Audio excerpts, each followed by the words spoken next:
What's up YouTube? It's JCTNT back with another video for you guys. Today we are going to be talking about iOS 14. I know Apple launched it about a week ago, but I've been pretty busy and I wasn't able to really make a video about it and edit and everything last week, so I'm doing it right now. But before we get into any of the features of iOS 14, let's talk about the devices that can actually handle the update or even update to the software. So the phones that are going to be able to be compatible with iOS 14 are the iPhone 6s and SE, first generation, and newer. Anything older than an iPhone 6s or iPhone SE first gen is not going to work. So if you're listening to this and you have an iPhone 6, I'm sorry, but you can watch the video if you want. I'd appreciate it, but your phone will not be able to get the update. So all the stuff I'm about to talk about won't include your phone. So, like I said, iOS 14 has been released, and I'm going to be covering the biggest features that I think will affect your day-to-day usage with your phone. There are 100 plus tiny changes that Apple has made to iOS 14, but a lot of those people won't really notice or even care about. So I'm going to be talking about the ones that I think will affect most users on their day-to-day basis. All right. So that being said, let's get into it.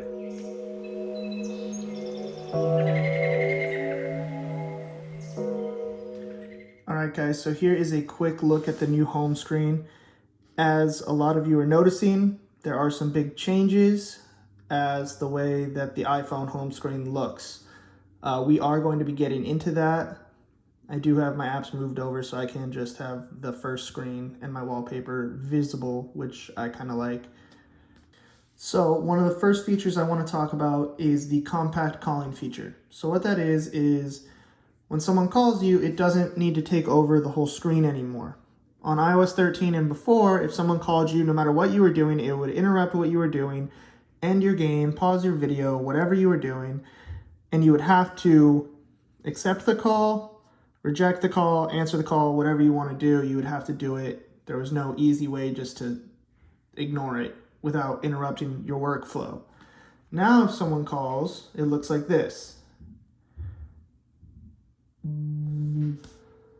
It just comes right up here and you can call, answer, hang up, anything like that. And if you want to, you can still hit this. And if you tap the top, it still brings up the whole screen and you can do all the other stuff. I feel like that's a great feature because it allows you to keep multitasking while you're working. It doesn't make you pause your workflow or anything like that, so you can keep being productive while answering your call. Yes, I know Android has had this feature forever, but I am glad to see it on iOS finally. And the next feature we're going to talk about, keeping it in line with the compact stuff, is the compact Siri. So kind of the same thing in iOS 13 and before. If you use Siri, it took up your whole screen and you couldn't really keep doing what you were doing. So they made for me, it's a big improvement visually, but as far as the productivity goes, it's not anything major, and I will tell you why. So when you press Siri now, it looks like this. So it's a futuristic looking bubble at the bottom, which is cool. But if you have Siri open or she's listening, you can't do anything while she's on the screen. If you do, it'll make her disappear or it just won't work.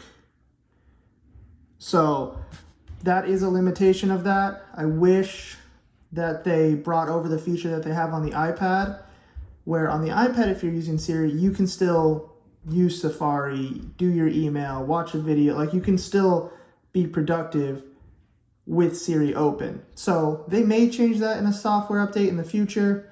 We'll see. But as of right now, you cannot do that. So this next one I'm going to be talking about, I think is a really nice thing for people who like to travel, but Apple does include a translate app now in their new iOS 14 software. So you don't need, it's a first-party app, so you don't need to download a third-party app anymore like Google Translate, and it works pretty well. So in portrait mode, you just talk like this. Hey, how are you doing? And it translates right there, and you can Hola, ¿cómo te va? hit that and it'll say exactly what you want it to say to the person. But then if you flip it horizontally, this is called conversation mode. So both people can kind of see, and then bien, gracias, y tú. Fine, thanks. And you? So it'll say it back right away. So then you guys can just have a conversation back and forth, which is pretty nice. So yeah, for those people looking to travel and might not be fluent in the country they're going to, this is a great app to have. And it's not huge, but it's nice that it's included now and you don't need a third-party app. All right, so this next feature is for the AirPods or the AirPods Pro. What it is basically it's a handoff system. I would love to show it to you guys, but I tried recording it on my Pixel phone and then sending it to my iPhone. It was garbage. I can't even post it. Like, it was terrible. So I'm going to tell you guys what it does, but essentially what the handoff feature is if you're listening to music on your phone or answering a phone call with your AirPods on your phone, and then the call ends or you're done listening to the song or whatever it is, and then you start watching a movie on your iPad, the AirPods will know which media device is actually being used for media, and it will switch over and hand off the audio from your phone to the iPad. And it's awesome. It's a feature I didn't know I wanted until I had it, and I love it. It's amazing. So if I answer a phone call, but I was watching something on my iPad, it'll transfer the audio from my iPad, it'll pause it, and it'll pick it up on my AirPods right away, no problem. And then once I hang up the phone call, it'll kick right back over to the iPad, and my audio will be the movie that I was watching. Great feature.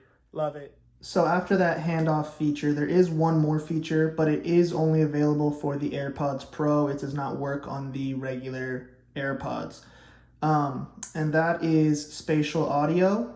Essentially what spatial audio is for is to allow you to hear the sounds where they're actually coming from. So like if it's recorded on the right hand side, you'll hear it in your right ear. If it's recorded on the left side, you'll hear it in your left ear. And then same thing where it'll adjust the volume for front and back as well. So if there's something behind you, the volume will increase and make it sound like it's more directly behind you, kind of like a surround sound feeling. So it's able to do that as well, which is pretty cool. So when you're watching a movie or Netflix or something like that on your phone or your Apple TV, you can have your AirPods in and it'll kind of make it feel more like a theater quality sound versus just regular earphones. Okay, so this next one for me is not a huge deal, but I know there are people who love to use emojis. So if you are that person, here you go. This is an awesome little update for you in the messaging app. So you're texting someone, right, and you want to use an emoji. So you can actually search the emoji you want. If you want like the hot dog, you just type it in, or you could even type emotions like hate, and it'll give you emojis related to hate or anger or love, any of that stuff. And this will alleviate the pain of having to scroll through all the emojis to find the emoji you're looking for, and it simplifies that a lot. So for those of you who like emojis, there you go. I'm sure you'll love that feature. All right, so the next thing I want to talk about is actually in Maps. They did some stuff in Maps that is pretty cool. So if you're going somewhere and you're pretty active and you like to cycle or bike places, there's actually cycle directions now, which will tell you things like where there's bike lanes. It'll tell you if there's stairs, as you can see right here. It's going to tell you if there's an elevation change and things like that, which is pretty nice for those people who use their bike as like a pretty main aspect of transportation. The next feature that's pretty cool is something I can't really show you because I don't have an electric vehicle, but it's electric vehicle routing.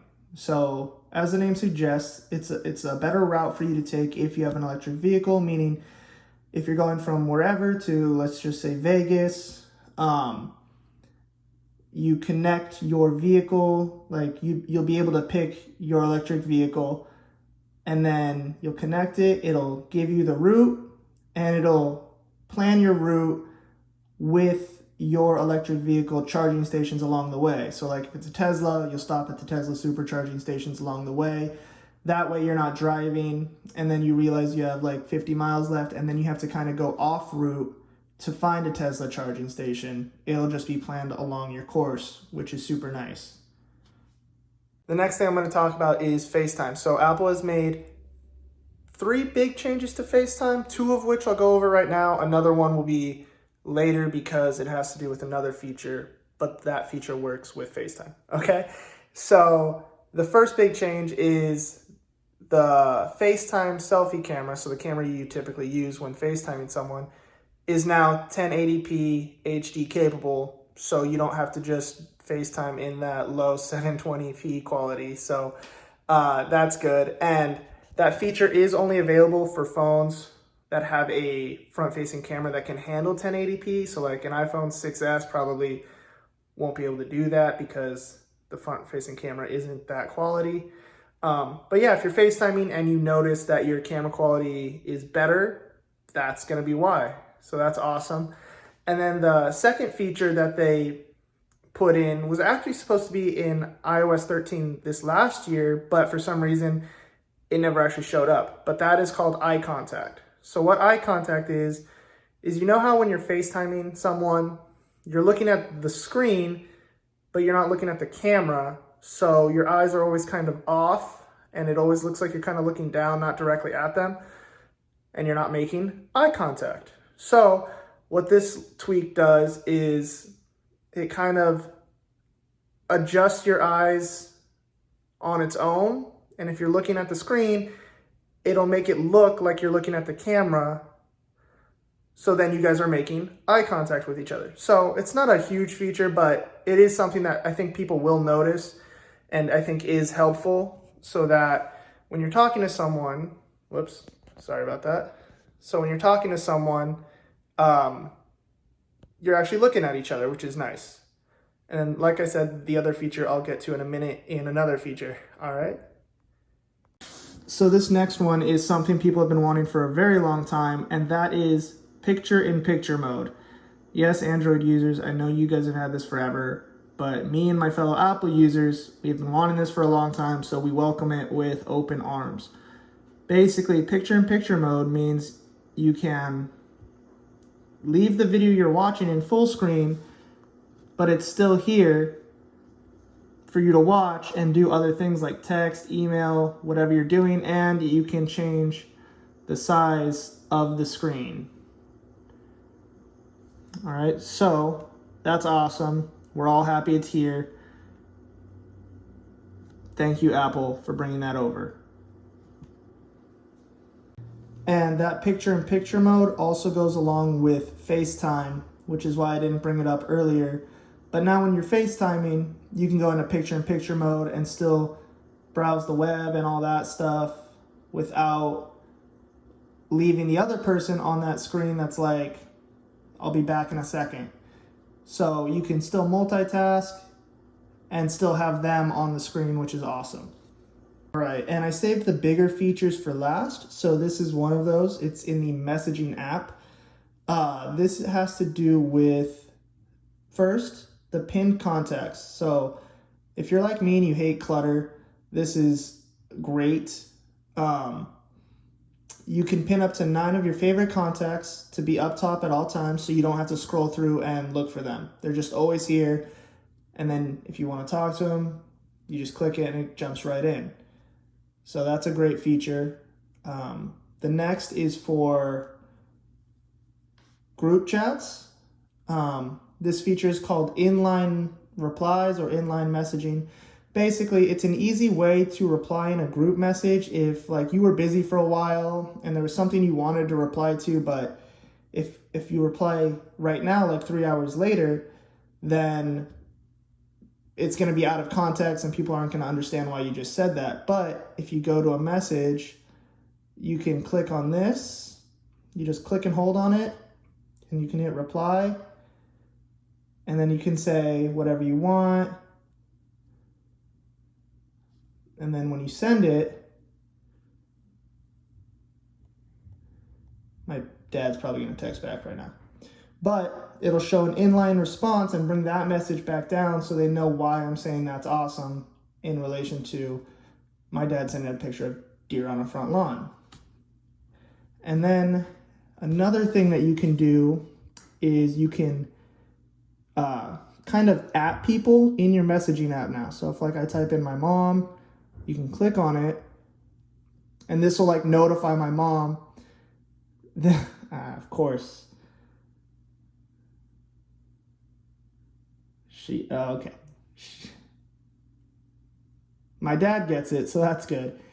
Anyways, you can tap their name and pretty much at them in your messages now. And when you do that, it'll alert the person directly like, hey, you were mentioned in a text message in this thread. But then you can still hide alerts and you can make it to where if someone mentions you, it'll let you know. So then you only have to look at your messages when it's important or someone mentions you. So if you're working or something, you won't have to deal with the constant buzzing of your phone unless someone actually says your name and like tags you in it and it'll notify you. So that's pretty nice. All right, now it's time for probably the biggest visual change that you guys have seen right off the bat on my home screen and think my phone probably looks pretty weird. And that is widgets. Real full functioning widgets, not just the little half widgets where you would like scroll over here and it would give you this, but full widgets that you can put on your screen, customize, and do whatever you want with. And I will show you how to add those right now if you want. You obviously don't have to use them, but people have been wanting this for a long time. So what you do is I'll just do it here because it's a clear screen, but press and hold on the screen. The top left, there's a plus sign, so you press that. And then here are a bunch of widgets you can use. So pretty much any of these widgets you can click on, and it comes in 3 different sizes. And then once you find the size you want and the information it displays, you hit add widget. So I'll do this one because it actually shows me not just the day, but the full calendar and if there's anything going on. And then you can add it right there. So that's super nice and super convenient. I'll delete this to show you the rest of what I'm talking about. There are other ways you can add the widgets. In my opinion, that's just the easiest way to do it. And then you can also do something which is called a smart stack. So a smart stack is basically like creating a folder of apps, but for your widgets. So like this is a smart stack because if I want to, it's displaying the weather right now, but then it's got my maps and then it's got my calendar. And then this one's got my music and then stocks. And if I wanted to, I could put that one over here, but I like the app layout like this because then all my apps are easier to reach. So in order to do that, what you would do is you would find a widget. So let's add the fitness one, and we're gonna do it in the small stack. If you want a stack, it has to be the same size. So you like the 2x2 or the 1x4 has to be the same. So we'll do this small one, and then we're gonna add another one. So let's do a clock, add. All right, so you see how these are the same size? So if you wanna make a stack, you could bring it over, drop it in, and now they're both here. And then if you wanted to, you could even edit the stack and remove things here and add in others as you wanted to. I don't need this stack, so I'm actually going to just remove the whole thing. But yeah, this is something people have been wanting forever, and we are really glad to see it here. And then the last thing is probably my favorite feature, because if you're like me and you hate clutter, this is the perfect solution. Yes, Android users have had it for a long time. I know I keep saying that, but Apple's never the first to do anything, but they usually do it right, and they do it the best most of the time. And that is an app library. So what an app library does is it allows you to declutter your home screen, because most of the time we have so many apps on our phone that we downloaded for like the one time we needed it, and then we just keep it on our phone in case we ever need it again, and so we don't have to re-download it. So now, if you want to, you can press and hold, and you would hit remove app, but you would hit move to app library, and it would take it off the screen and it would put it over here, so you still have access to it, but it's not cluttering up your screen. And then it even puts it in these folders that are labeled and are pretty much spot on to where you think something would go. So this has been awesome for me. I love it. And then if you're having a hard time figuring out where something is, you can always go to the top and just type in the app you're looking for. Well, I didn't type in Verizon, right? But it's Verizon. And then if you want to bring it out, you still can. So you just press and hold it like you would normally. And, whoops. It's right back here. And this is how I like them. And it's back to normal. All right. And then, so like here it says utilities, but it doesn't show everything right on the front screen. So if you want to see everything, you just hit the little cluster of 4 at the bottom right corner, and that'll show you everything in the utilities folder. It will launch right away if you click one of the bigger 3. So like that launches Facebook right away. But this shows all my social media, all my entertainment stuff. And overall, like I said, this is probably my favorite feature because it declutters my phone. I only have the important stuff on here now, but if I need a random app, it's still here for me to use and pull up quickly. All right, guys, so that is iOS 14, and those are the biggest features that I think you guys would use on a day-to-day basis and will have the biggest impact on your phone. If I missed anything, let me know in the comments, and I hope you guys enjoyed this video. Don't forget to like and subscribe. I finally got 50 subscribers, so that is awesome.